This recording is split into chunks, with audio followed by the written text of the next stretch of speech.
nuestras Biblias en el Evangelio de Juan y vamos a ver que del Salvador del mundo. El testimonio del Salvador del mundo lo encontramos en el Evangelio de Juan, capítulo 4. Vamos a leer la última parte de esta tremenda historia de la mujer samaritana. Pero vamos a encontrarnos en el versículo 27 al 42.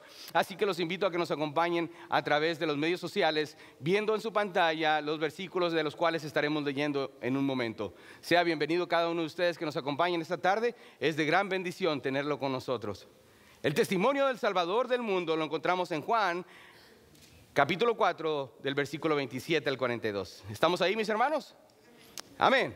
Gloria a Dios. En esto vinieron sus discípulos y se maravillaron de que hablaba con una mujer. Sin embargo, ninguno dijo, ¿qué preguntas? ¿O qué hablas con ella? Entonces la mujer dejó su cántaro y fue a la ciudad y dijo a los hombres, venid. Ved a un hombre que me ha dicho todo cuanto he hecho. ¿No será este el Cristo?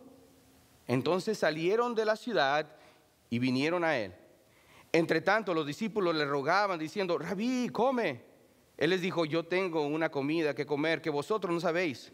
Entonces los discípulos decían unos a otros, ¿le habrá traído alguien de comer? Jesús les dijo, mi comida es que haga la voluntad del que me envió y que acabe su obra. ¿No decís vosotros, aún falta 4 meses para que llegue la siega? He aquí os digo, alzad vuestros ojos y mirad los campos, porque ya están blancos para la siega. Y el que siega recibe salario y recoge fruto para vida eterna, para que el que siembra goce juntamente con el que siega. Porque en esto es verdadero el dicho, uno es el que siembra y otro es el que siega. Yo os he enviado a segar lo que vosotros no labrasteis, otros labraron y vosotros habéis entrado en sus labores. Y muchos de los samaritanos de aquella ciudad creyeron en él por la palabra de la mujer que daba testimonio diciendo, me dijo todo lo que he hecho. Entonces vinieron los samaritanos a él y le rogaron que se quedase con ellos y se quedó ahí 2 días y creyeron muchos más por la palabra de él y decían a la mujer, ya no creemos solamente por tu dicho, porque nosotros mismos hemos oído y sabemos que verdaderamente este es el Salvador del mundo, el Cristo. Vamos a orar. Padre, te doy las gracias, Señor, por tu palabra. Esta preciosa historia, Señor, que está delante de nosotros, te ruego, Dios, que te quedes en medio de esta congregación, Padre. Háblanos de acuerdo a tu buena voluntad y en la necesidad de cada uno de nosotros. Gracias, oh Padre eterno, en el nombre de Jesús. Amén, amén. Pueden tomar asiento, mis hermanos. Al considerar la narrativa que está delante de nosotros en el capítulo 4, tenemos que considerar toda la historia, cómo se desenvuelve esta historia desde el versículo 1 al versículo 42. Para poder apreciarla, para poder apreciar esta historia, hermanos, tenemos que desglosarla en diferentes secciones para así poder aprender de ella. Y para poder aplicarla personalmente a cada uno de nosotros, tenemos que ver el contexto original en el cual se está llevando a cabo. Hace unas cuantas semanas hablé acerca de una porción de esta historia, únicamente para aludir acerca de la verdadera adoración. Ustedes recuerdan, hace unas 3 semanas atrás estuvimos hablando acerca de ese tema. El año entrante, conforme el Señor nos preste la oportunidad, estaremos hablando de la verdadera adoración aún más. Pero al llegar a la conclusión a esta historia tan hermosa en la cual tenemos delante de nosotros, en los versículos 27 al 42, nos percataremos que hay tanto en ella que podemos aprender mucho. Incluso voy a tratar de llegar a la conclusión al final de este mensaje. La razón por la cual absolutamente toda esta historia que está aquí, hermanos, se desemboca en esto, en la profesión, la confesión y la declaración. Como lo vemos al final del versículo 42, ahí donde dice la palabra, y sabemos que verdaderamente este es el Salvador del mundo, el Cristo. ¿Sabe? Ya se había declarado anteriormente acerca de la deidad de nuestro Señor Jesús. Ahí mismo en Juan, en el capítulo 1, versículo 9, leemos las palabras, aquella luz verdadera que alumbra a todo hombre, venía a este mundo. Más adelante, ahí en el versículo 29 del capítulo 1 de Juan, dice el siguiente día vio Juan a Jesús que venía a él y dijo, he aquí el Cordero de Dios que quita el pecado del mundo. Más adelante, en el versículo 16 del capítulo 3 de Juan, todos conocen el versículo: porque de tal manera amó Dios al mundo, que ha dado a su Hijo unigénito, para que todo aquel que en él cree no se pierda, mas tenga vida eterna. Y el versículo 17 dice: porque no envió Dios a su Hijo al mundo para condenar al mundo, sino para que el mundo sea salvo por él. El mundo sea salvo por él. La declaración que tenemos delante de nosotros, hermanos, acerca de nuestro Señor Jesucristo, ya había sido dada. El gran profeta, como lo mencionó el Señor, de los nacidos de mujer no ha habido un más grande profeta como Juan el Bautista, ya lo había declarado. Pero ahora, delante de nosotros, tenemos esta historia. Un grupo de personas, un grupo de samaritanos, de una pequeña ciudad llamada Sicar. Ellos estarían haciendo una suprema declaración acerca de esta persona, la persona de nuestro Señor Jesucristo. Ellos se les había dado ahora la bendición de hacer la gran declaración de que Él es el Salvador del mundo. Al adentrarnos a esta historia, tenemos que considerar el tiempo y el contexto, ya que esta es una insignificante, por decirlo así, una insignificante pueblo samaritano. Ellos se encontraban separados completamente de Israel debido a su etnicidad. Ellos estaban completamente ajenos a las situaciones que se daban en Israel. Los samaritanos, como hemos escuchado y hemos estudiado en otras ocasiones, era un grupo de personas a las que ellos habían sido basados en la mezcla de judíos y gentiles. Y como hemos estudiado a las 5 de la tarde todos los domingos, nos hemos dado cuenta y nos hemos percatado a través de la palabra de Dios de que era un grupo que se encontraba completamente separado uno del otro. Este es un grupo entonces de personas que no tienen acceso a la palabra de Dios. El único acceso de la palabra de Dios al cual ellos tienen es el Pentateuco, los primeros 5 libros de la palabra de Dios. Y por alguna razón ellos conocen y saben, tienen conocimiento de que el Mesías habría de venir. Eso lo encontramos en la declaración de la mujer que le dice al Señor Jesús: Él nos declarará todas las cosas. Ellos están esperando al Mesías. Ellos tienen tan solo una porción de la Escritura, pero por alguna razón ellos conocen que el Mesías vendría. Ellos habían sido entonces influenciados por muchos años de idolatría, alejados completamente de Dios, completamente inmoral, alienados de toda la obra de nuestro Señor. Ahora la pregunta es esta: ¿cómo es que nuestro Señor utiliza a este grupo de personas para hacer esta tan grande declaración? Jesús, el Salvador del mundo. ¿Saben? No fue el sumo sacerdote. No fue ni siquiera la persona que estaba encargada de los sacerdotes, ni el Sanedrín, ni los saduceos, ni los fariseos, ni los escribas. Nadie de este grupo religioso hizo esa declaración. A este grupo de personas de las cuales nos referimos como samaritanos son los que el Señor le permitió hacer esta tan tremenda declaración. Observe esto, considera lo siguiente: si los judíos hubieran aceptado a Jesús como el Salvador de Israel, ¿sabe? Tengo la certeza que ellos tendrían dificultad en reconocer y declarar que Jesús también sería el Salvador del mundo. Ellos hubieran aceptado el hecho de que es el Salvador de Israel, pero nada más. No dejen que se acerque al mundo. Así que era apropiado que llegara este grupo de gentiles, este grupo de samaritanos, e hicieran esta tan tremenda declaración: este es el Salvador del mundo. La salvación vendría a través de los judíos, como lo encontramos en el versículo 22 ahí de nuestro texto. Volvamos ahí en el capítulo 4. El versículo 22 dice hacia el final: porque la salvación viene de los judíos. Pero ¿qué significa que la salvación viene de los judíos? ¿Qué significa esto?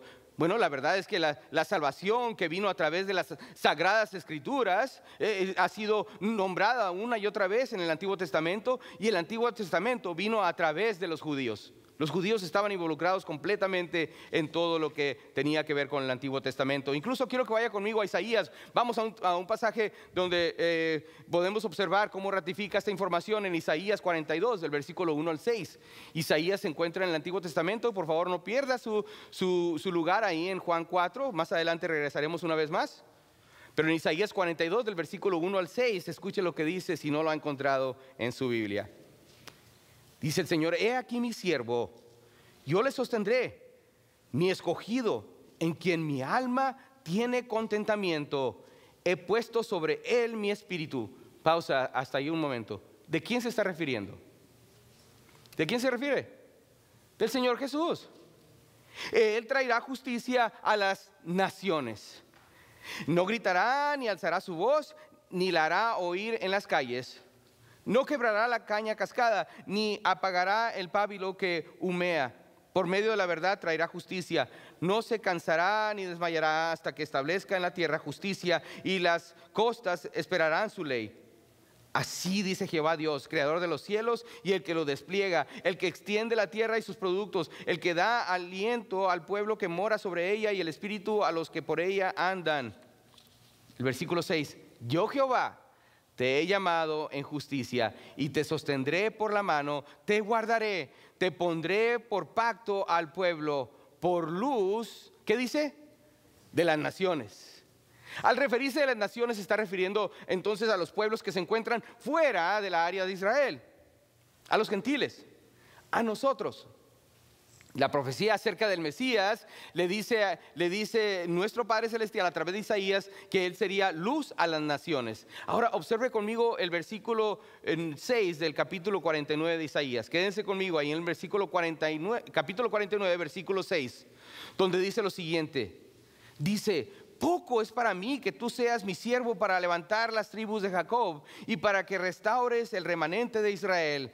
También te di por luz de las naciones para que seas mi salvación hasta lo postrero de la tierra. Gloria a Dios. Este es el Mesías, el Salvador del mundo, el cual está declarándolo de esta manera a este pueblo de hombres y mujeres samaritanos. El Mesías vendría a redimir a Israel, correcto, pero también vendría a redimir al mundo entero, del cual nosotros somos parte. Gloria a Dios por ello. Así que en este pasaje, volvemos una vez más a la mujer samaritana. Llegamos a la conclusión de que este pasaje, a este grupo de personas, se les dio la oportunidad, la gran bendición de declarar al Salvador del mundo. Al hacer esta declaración en el versículo 42 encontramos dos verdades que me gustaría compartir con ustedes. La primera nos dice que Jesús, el Mesías, sería el que redimiría, el que salvaría a las personas del mundo. Y el segundo énfasis que encontramos es que solo hay un Salvador para todo el mundo. Amén. La palabra de Dios en Juan 14:6 nos recuerda: Jesús dijo: yo soy el camino y la verdad, ¿y qué dice? Y la vida. Nadie viene al Padre sino por mí. Él, nuestro Señor Jesucristo, es el único Salvador del mundo, y al menos que vengas a Dios en una plena fe en la obra redentora de Cristo, déjame decirte, amigo mío, que estás completamente perdido.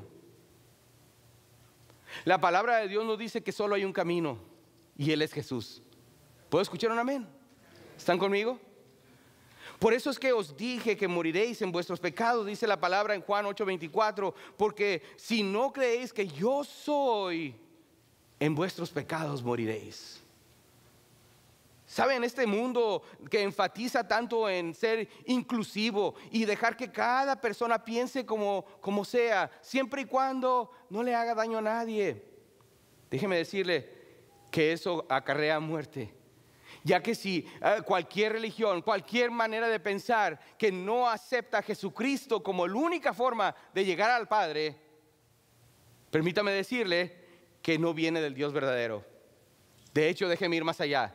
Es una creencia satánica del cual tenemos que evitar. Hay tan solo un Salvador y tan solo una manera para ser salvo, y eso solo por gracia a través de la fe, completamente apartado de obras. ¿Sabe? Hablemos un poco acerca de la historia de la samaritana. Es esta mujer que, como nos dice la palabra de Dios, ella va al pozo a sacar agua a eso de la hora sexta. Vendría siendo las 12 de mediodía. Las 12 de mediodía, donde el sol calienta a su máximo. El Señor Jesús se encuentra cansado, agotado del camino, nos dice la palabra, demostrándonos así su humanidad. Él se encuentra sentado enseguida del pozo, y viene la mujer con una jarra, y el Señor le pide que le dé agua. Ella le dice, ¿tú me pides a mí que te dé agua siendo yo una mujer samaritana y tú judío? El Señor le dijo, si tú supieras quién te pide de beber, le pedirías que te diera. Y no solo te daría, sino que de ti brincaría, rebosaría esa agua para vida eterna. Entonces ella empieza a hablarles y les dice, bueno, pues nuestros antepasados decían que de aquí bebieron Jacob y sus hijos, etcétera, etcétera. El Señor le dice, mira, ¿sabes qué? Ve, llama a tus esposos, a tu esposo. Ella le dijo, bueno, no estoy casada, bien has dicho, porque los 5 hombres anteriores que eran tu esposo ya no están contigo, y el que está contigo ahora no es tu esposo. Entonces ella se dio cuenta que esta verdad había sido revelada. La palabra de Dios nos dice lo siguiente, que ella se sintió entonces, sintió el peso de esta verdad, ella sintió el peso de su convicción. ¿Sabe? Cuando nos enfrentamos a la verdad de la palabra de Dios, hermano, nuestro sentir al leer esta preciosa palabra de Dios debería ser un peso en nuestro corazón cuando el Señor nos convence de nuestro pecado. En el momento que nos damos cuenta de que es a mí el que está hablando la palabra de Dios, yo debo caer rodillas delante del Señor y decir, Señor, perdóname, porque en efecto yo soy un pecador.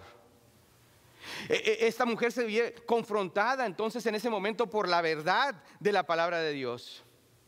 El Señor le dijo que es necesario que salgas de esta idolatría en la cual te encuentras. Es por ello, mis hermanos, que Dios nos ha dejado para que seamos luz de este mundo. ¿Cuántos saben eso? Al cristiano el Señor lo ha dejado para que sea luz de este mundo. Había una vez una persona preguntó, pastor, ¿por qué es que en el momento de ser salvo el Señor me podría llevar a su presencia? Qué bueno sería, ¿verdad? En el momento de ser salvos, ¡pum!, nos vamos a la presencia del Señor. Qué bueno sería eso. Pero el Señor nos ha dejado aquí con un propósito, que seamos la luz de este mundo. Y para eso nos ha dejado un testimonio. Les compartí ayer a los hermanos en la clase de membresía que el testimonio de cada uno de nosotros es como nuestra huella dactilar. Cada uno tiene uno diferente. ¿Entendemos eso? Nuestro testimonio entonces puede traer a convicción a una persona a la cual nosotros estamos testificando con nuestra vida. Y eso es bueno, eso es muy bueno. Pero una vez que la persona se dé cuenta de su condición y esta persona le nazca, le ponga al Señor el deseo de conocer qué debo hacer para conectar con Dios, qué debo hacer yo para cambiar mi vida, es cuando entonces nosotros debemos de cambiar de dirección y mostrarle cómo llegar a nuestro Señor Jesucristo. Ella, esta mujer, la mujer samaritana, pasó a ser de una persona sin esperanza a tener una revelación de Cristo, una relación con Él. Jesús le dijo, yo soy el que habla contigo. ¡Wow! ¿Cuándo nos hace falta a veces tener esa revelación? Ese instante cuando nosotros llegamos a la conclusión de que, Señor, tú eres el que me ha hablado a través de tu palabra. ¿Has tenido esa experiencia, mis hermanos? ¿Sabe? Antes de hablar respecto a la historia de lo que continúa en este pasaje a partir del versículo 27 de nuestro texto el día de hoy, deseo que hablemos del resto de esta historia para poder entender entonces el proceso y lo profundo que es estos versículos que encontraremos aquí, esta declaración de parte de este pueblo de samaritanos. Este relato primeramente nos enseña la deidad de Cristo en la disposición de la evidencia. Punto número 1, la disposición de la evidencia. En este relato, hermanos, vemos entonces, no vemos ningún milagro. Es interesante porque no vemos ningún milagro hecho, no vemos ninguna sanación en esta instancia, pero lo que sí vemos, hermanos, es la omnisciencia de Cristo. Pero aún dice, así podemos observar que aunque no podemos ver un milagro físico, podemos ver algo muy, muy interesante. Y lo vemos precisamente en la providencia de Dios, en la providencia. ¿Qué es la providencia? La providencia, esta es una palabra teológica que significa que Dios controla todo lo que ocurre a nuestro alrededor. ¿Estamos de acuerdo en eso? Dios controla todo lo que ocurre a nuestro alrededor. Las circunstancias, las decisiones, toda nuestra voluntad, todo, el Señor está en control. Esta es la providencia de Dios. Mis hermanos, le comentaba a mi esposa el día de hoy, hay tantas cosas que ocurrieron y algunos de ustedes, hermanos, estuvieron presentes en alguna de ellas hoy en la mañana antes de poder llegar a este servicio, que yo me preguntaba, Señor, yo sé que tú estás en control, porque voy a predicar de esto, Voy a predicar acerca de la providencia y yo sé que tú deseas y tienes un plan para todo esto. Hay unas cosas que se estaban dando esta mañana, mis hermanos, que no les voy a contar detalles, pero eran algo inesperado completamente. Pero yo pensaba en esto y meditaba acerca de esta porción de la meditación el día de hoy. La providencia tuya, Señor. Tú estás en control de todo esto. Tú sabes, Señor, de lo que está pasando. Tú sabes que vas a ser glorificado, no importa lo que pasa. ¿Sabe? La providencia de Dios en esta situación en la cual nos encontramos en el capítulo 4, hermanos, vemos cómo es que tanto Jesús con sus discípulos caminaron aproximadamente 20 millas caminaron para poder estar en este lugar, precisamente en el momento preciso. A la mujer, hermana, esta mujer samaritana, ella tuvo una vida de dificultad, incluso ella llegó a la mediodía para tratar de sacar agua del pozo porque nadie quería tener comunión con ella. Podemos llegar a la conclusión de que esta era una mujer que estaba, quizás incluso las personas la despreciaban. Todo esto era un plan de Dios para que llegara el preciso momento cuando él se conectaría con ella en este pozo. El Señor Jesús entonces pasa por todo este proceso de explicarle quién es Él, la persona con la que ella se encuentra hablando, y enseñarle cómo es la verdadera adoración. Usted se pone a pensar, pero pastor, ¿por qué me pasa estas circunstancias? ¿Por qué está pasando esto? Mi hermana confía en el Señor, mi hermano confía en el Señor le revelará por qué es que permite que ocurran estas situaciones. Y no solo eso, Él será glorificado a través de ello. En el versículo 27 nos dice, en esto, quiero que fijen estas dos palabras, en estas dos primeras palabras, en esto. Escuchen bien.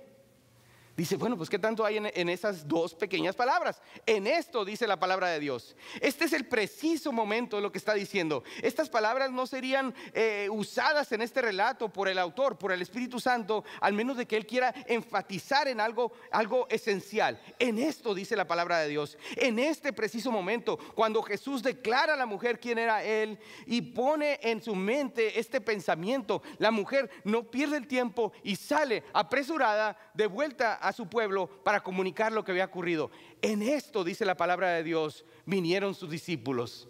Es interesante, mis hermanos, porque si nos ponemos a comparar el relato y podemos ver que si los discípulos hubieran llegado antes, ellos hubieran estado ahí, quizás hubieran interrumpido esta conversación entre Jesús y la mujer samaritana. Si hubieran estado antes, quizás la mujer se hubiera sentido intimidada por estos hombres que estaban a su alrededor.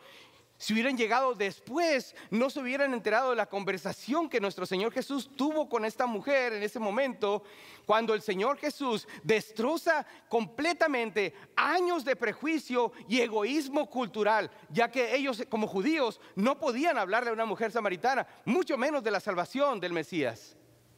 Es interesante, el Señor dice estas palabras que utiliza en esto, en ese preciso momento. Jesús les está mostrando con su ejemplo lo que más adelante les pediría que hiciera.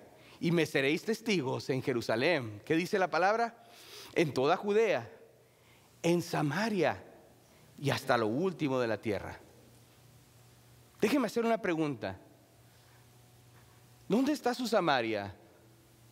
¿Dónde está el lugar que no se atrevería a entrar para compartir el evangelio? Sé que aquí hay muchos lugares de esos aquí en Las Vegas y no me estoy refiriendo a que entre a esos lugares. ¿Dónde está esa área, ese lugar quizás familiares de los cuales han rechazado una y otra vez? Ese ha sido su Samaria. Ahora yo no quiero ni siquiera meterme con mis familiares, no le quiero compartir el evangelio porque cada vez que lo hago me rechazan.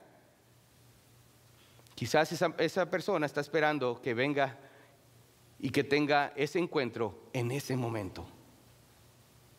Los discípulos regresaron a Jesús, ellos se encontraban ahí con él. Jesús se encontraba hablando con una mujer. Oh no, y ¿saben qué? Era una mujer samaritana. Pero como vemos en el versículo 27, no se atrevieron nadie a preguntar ¿por qué? ¿Por qué es que ellos no le preguntaron? Es interesante, hermanos, porque ellos tenían la confianza. Ellos eran sus discípulos y tenían la confianza. La letra B es la confianza. La confianza depositada completamente en su maestro. Ellos sabían respetar y aceptar que su maestro tenía un plan. Cuando uno es un nuevo cristiano, cuando una persona acaba de recibir a Cristo, ¿sabe qué? Todo lo cuestiona. Es interesante cómo cuestiona a veces la palabra de Dios un nuevo creyente. Pero cuando una persona ha tenido una relación personal con su Señor y ya ha madurado su fe, solo obedece. La marca de un verdadero creyente, alguien que ha estado en la fe por mucho tiempo, hermanos, es la plena confianza en su Señor. Él controla, como hemos visto, absolutamente todo. Él está en completo control. Mis ideas, mis planes no importan, porque su deseo para mí debe de ser su voluntad. Así, pastor, el versículo 28 dice: entonces la mujer dejó su cántaro y fue a la ciudad y dijo a los hombres. ¿Sabe? Comúnmente se pregunta a las personas y hacen la pregunta, la siguiente pregunta: pastor, ¿qué significa que haya dejado su cántaro? Bueno, aquí está la respuesta, hermanos. ¿Están listos? No sé. No sé, no conozco a la mujer, nunca la he visto, no nos dejó la información el Señor ahí en ese lugar. Quizás tenía otro cántaro, mejor en su casa. ¿Cuántos de los varones saben que las esposas tienen sus sartenes y sus ollas preferidas? Y si uno cocina algo en un sartén que no fue diseñado para eso, ¿qué es lo que pasa? ¡Oh! ¿Cierto? ¿Sabe? En la casa, en su casa, mi hermano, en la cocina hay unas tijeras. Y si yo llegara a cortar una caja de cartón con esas tijeras, hermanos, le estaría tocando en su puerta si me recibían para poder pasar la noche en su casa. Así suele suceder. Las hermanas tienen conocimiento de las cosas. Quizás esta mujer tenía un mejor cántaro en su casa. No lo sabemos. Podemos llegar a la conclusión, de acuerdo con la palabra que se utiliza acerca de cántaro, es la misma palabra que utilizan en la boda de Caná. Eran cántaros grandes y por lo tanto eran difíciles de cargar. Quizás ella no lo pudo cargar. Muchas personas han llegado a la conclusión de que a lo mejor la dejó ahí para que el Señor Jesús siguiera tomando agua. No lo sabemos. Lo que sí sabemos y podemos llegar a la conclusión es que esta mujer apresuradamente fue a la ciudad a hablar con estos hombres. Podemos imaginarnos que llegó con unos hombres, hermanos, que sabe ella que no la rechazarían. Es interesante. Ella va a la ciudad y habla con aquellos hombres que sabe ella que no la rechazarían. Incluso estos hombres quizás ni siquiera le importaba que esta mujer estuviera hablando con ellos. Por lo tanto, podemos llegar a la conclusión de que en efecto estos hombres que estuvieron y recibieron la noticia por primera vez, quizás no eran las mejores personas del pueblo. ¿Se fijan? El Señor cómo empieza a formar esta historia. La mujer le dice en el versículo 29, venid, venid. ¿Sabe? El pecado que antes le acarreaba vergüenza, ahora pasó a ser parte de su testimonio. ¿Sabe? Dice esta mujer, me ha dicho todo cuanto he hecho. Pasó a ser de una mujer conocida por el pueblo como una mujer desvergonzada por su pecado, a una mujer sin la vergüenza de su pecado. Ahora el pecado de ella pasó a ser su testimonio. Esta es la marca de una verdadera persona que ha sido salva. ¿Sabe? Cuando una persona está contenta por algo, quiere anunciarlo a los demás. Ya se va mi esposa, así que ahora sí puedo hablar de ella. ¿Sabe? Ella está contenta. El Señor nos ha permitido próximamente tener su casa para que todos tengamos una buena reunión ahí, ¿verdad? Con el favor de Dios.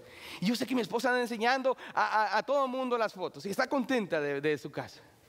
Y ella no tiene vergüenza en enseñarlo. Cuando un varón compra un carro nuevo, llega a su casa con el carro, se baja del carro como pavo real.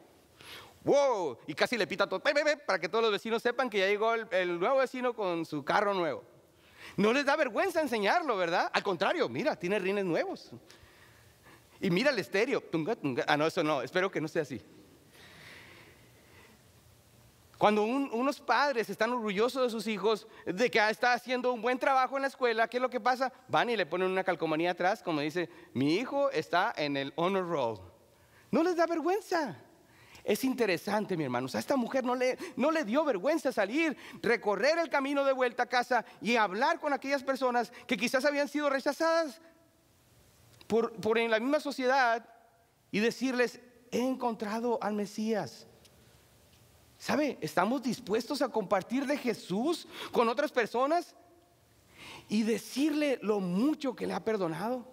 Wow, cuando comprendemos qué tanto nos ha perdonado el Señor, que hemos sido promovidos del infierno al cielo, que hemos sido de unas personas descartadas a ser hijos de Dios. Hermanos, esta es una noticia que queremos compartir. Esta es una noticia que debemos tener en nuestro corazón y pegado a nuestros labios para poder compartirlo con aquella persona que está enseguida de nosotros en cualquier momento. Ese es el mismo gozo del cual habla Lucas capítulo 15, cuando dice que el hombre encontró a su oveja perdida. ¿Qué fue lo que hizo? ¿Se acuerdan? Se la puso sobre sus hombros, fue a su casa de regreso. Entonces él convidó a sus amigos, convidó a sus vecinos para que vinieran a gozarse con él. Este es el mismo gozo que encontramos con la mujer que encontró su moneda perdida. Ella también reunió a sus vecinas, reunió a sus amigas y le dijo: gozaos conmigo porque he encontrado la moneda. Este es el mismo gozo que ocurre cuando el padre finalmente encuentra a su hijo pródigo, aquel que se había perdido y ha regresado. ¿Qué es lo que hace? Mata a la vaca más gorda y invita a todo el pueblo para que se gocen junto con él. Pero mayor gozo hay, dice la palabra de Dios. Hay gozo en la presencia de los ángeles del cielo cuando un pecador se arrepiente. Amén. ¿Sabe? En la presencia del Señor hay gozo cuando un pecador se arrepiente, ya que los mismos ángeles se gozan de esto. ¿Cómo es posible que los ángeles mismos se gocen cuando ellos nunca han experimentado la redención? Pero se gozan, mis hermanos, porque ellos se regocijan, porque Dios se goza en la salvación de los perdidos. ¿Cuántos saben eso? Amén. Wow, gloria a Dios. Solo me puedo imaginar el gozo que hay en el cielo cuando una persona dice: yo reconozco que soy un pecador y te acepto, Señor Jesús, como mi único y suficiente Salvador. Dios es un Dios de gozo y su gozo está unido completamente en la salvación del pecador. Venid, dice la mujer, venid, pero no solo vengas, ved.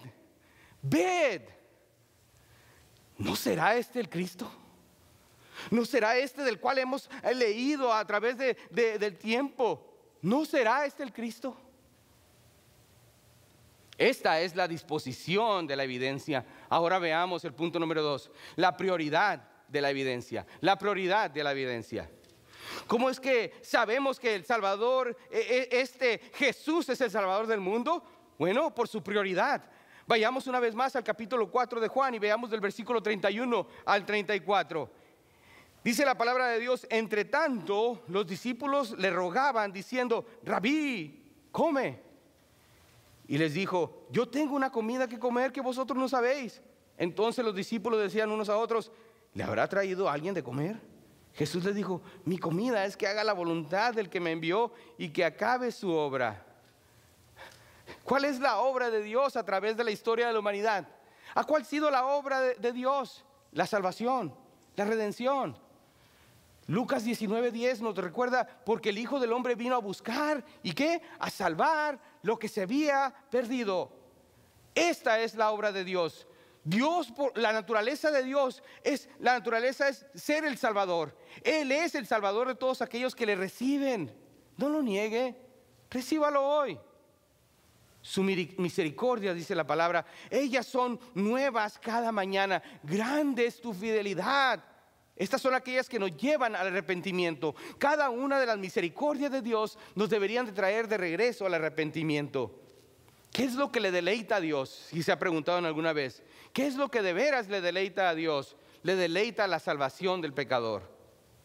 Hebreos 12:2, la última parte de Hebreos, si lo tiene, anótelo, si no lo tiene, por favor. El cual, por el gozo puesto delante de él, sufrió la cruz, menospreciando lo oprobio, y se sentó a la diestra del trono. El Señor estaba gozoso, por el gozo lo hizo, por el gozo de la salvación de cada uno de nosotros.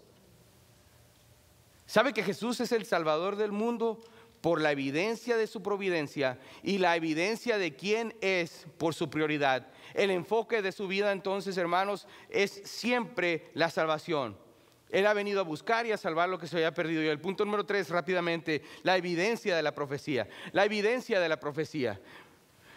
Él conocía el pasado de esta mujer, como lo hemos visto a través de esta historia, y conocía el trasfondo de esta mujer, conocía lo que la gente pensaba. Al hacerle saber a la mujer de su pasado, le hace comprender que también conoce de su futuro. La letra A, el futuro. En el versículo 35 nos dice: ¿no decís vosotros, aún faltan 4 meses para que llegue la siega? He aquí os digo, alzad vuestros ojos y mirad los campos, porque ya están blancos para la siega. Imaginémonos esto, mis hermanos, esta escena. El Señor Jesús se encuentra hablando con sus discípulos. Quizás se encuentra rodeado de unos sembradíos. Quizás se encontraba él viendo hacia el pueblo cuando de repente ve venir a la gente. Dice: ¿cómo me dices que aún no es tiempo? Observa a tu alrededor. Ya están listos para la siega. Si usted cree que aún no es tiempo de invitar a aquella persona, que aún no es el momento, ¿cómo voy a darle uno de estos a un vecino que quizás ha sido un poco renuente? El Señor dice: alza tus ojos y ved, los campos están listos para la siega. ¿Qué es lo que está diciendo? Él está profetizando que estas personas serían salvas ese mismo día. Él lo sabía. Él lo sabía. No tan solo conocía el pasado de esta mujer, sino ahora conocía también el futuro de cada uno de estos hombres samaritanos. En el versículo 36 y 37 de nuestro texto dice: y el que siega recibe salario y recoge fruto para vida eterna, para que el que siembra goce juntamente con el que siega, porque en esto es verdadero el dicho: uno es el que siembra y otro es el que siega. ¿Qué es lo que esto significa? Bueno, aquella persona que invita a alguien, que entrega una invitación, que le dice: ven, acompáñame a mi iglesia, vamos a tener un festival, o acompáñame a este servicio, es un servicio regular, pero me encantaría que vinieras y escucharas la palabra de Dios. Cuando aquella persona es salva, mis hermanos, todos nos gozamos. El cuerpo de Cristo se goza de que esa persona ha recibido a Cristo como su Salvador. Hay gozo en la presencia de Dios, dice la palabra de Dios, cuando un pecador se arrepiente. Recuerden esto, mis hermanos, en esta historia también hay un sembrador, y este sembrador es la mujer. La mujer que quizás se preguntó por varios años: ¿por qué me está pasando esto, Señor? El Señor permitió que todo eso ocurriera en su vida para que el pueblo entero conociera de su Salvador. Dice la palabra: yo planté, Apolos regó, pero el crecimiento lo ha dado Dios. La aplicación para cada uno de nosotros en esta tarde, mis hermanos, es la siguiente. El Espíritu Santo nos está diciendo lo siguiente: yo los he enviado a recoger aquello que no han sembrado. Ustedes lo único que tienen que hacer es invitar. Yo ya trabajé en el corazón de estas personas. Permite que seas parte de la obra a la cual yo estoy trabajando en la vida de esta persona. Invítelo a alguien. Invite a alguien sin reservas. Dele una invitación. No hay nada de malo en pasar un tratado. El Espíritu Santo entonces nos recuerda que esta es su obra. Este tan asombroso mandato, Dios conoce a aquellos que le han de recibir, ¿sabe? Pero no nos corresponde a nosotros saber quién es el que le va a recibir o no. En el versículo 39 al 41, síganlo ahí leyendo. Y muchos de los samaritanos de aquella ciudad creyeron en él por la palabra de la mujer, que daba testimonio diciendo: me dijo todo lo que he hecho. Entonces vinieron los samaritanos a él y le rogaban que se quedase con ellos, y se quedó ahí. ¿Cuántos días? 2 días. Y creyeron muchos más por la palabra de él. La profecía se hizo verdadera. ¿Sabe que no hay ninguna otra porción de la palabra de Dios donde dice que el Señor se quedó 2 días ahí porque el pueblo le pidió que se quedara? 2 días se quedó ahí. Este es el pueblo de Samaria, aquel lugar, pequeño lugar de Sicar, el igual que la ciudad de Nínive, también se arrepintió. A los suyos vino, dice la palabra, y los suyos no le recibieron. Pero gloria a Dios por ello, mi hermano, porque por medio de esto es que nosotros hemos llegado a la salvación. Gloria a Dios. Hay gozo y regocijo en el hecho de que Dios recompensará sus esfuerzos. Cada uno de nosotros, cada tratado que se entrega, mi hermano, cada ocasión, cada oportunidad que tiene usted de compartir el evangelio, hágalo. Hay gozo, hermanos, hay gozo en ello. En la providencia, en la evidencia y en la profecía. El versículo 43 nos recuerda: 2 días se quedó nuestro Señor Jesús. De sus propios labios, estas personas, las cuales habían sido rechazadas completamente por la sociedad, ahora están escuchando de los labios de nuestro Señor Jesús todo aquello que Él tiene preparado para ellos en su resurrección y en su reino. Su testimonio es más de gran importancia. El incrédulo tiene que escuchar su testimonio, pero cuando lo escuche, guíelo a Cristo.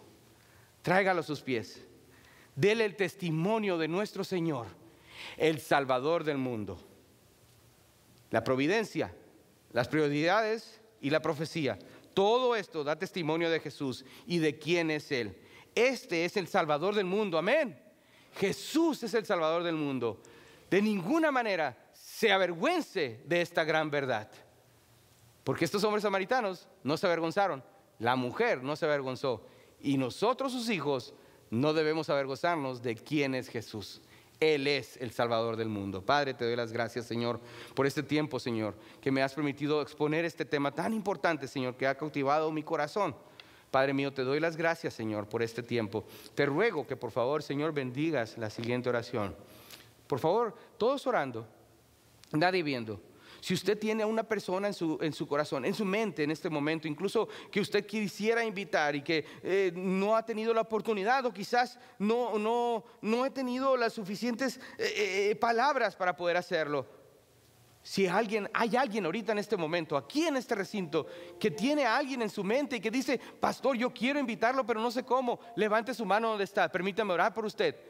Levante su mano, ya veo su mano, ya veo su mano, ya veo su mano. Ya veo su mano. Cristiano, escúcheme bien. Si aún todavía no tienes a alguien en tu mente que quieres invitar a la iglesia para que conozca de tu Salvador, cristiano, por favor, yo te pido que por favor hagas las cuentas bien con tu Señor.